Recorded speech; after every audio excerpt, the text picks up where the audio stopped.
Wirahirahina mba tsy ho afaka ambava ampisindangiala hilo antava tsy mba maniry olo tina horava ny fitiavana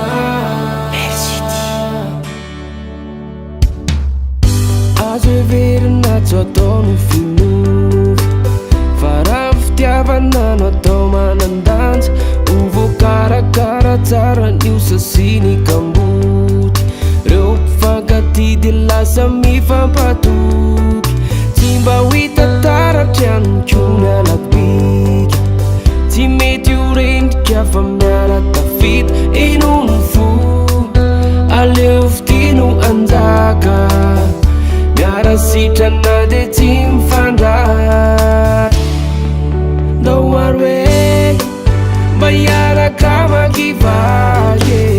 androtanare olana goavambe nao andeha te apetrao ny fialonana sy kino atsandranao ny favononana fitiavana wirahirahina mba tsy ho afaka ambava ampisindangiala hilo antava tsy mba maniry olo tina horava ny fitiavana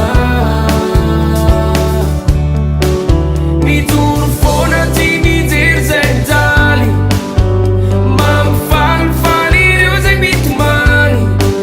miara mandresy miambozina metaly ny fitiavana aleo mandroso tsy ampysalasalana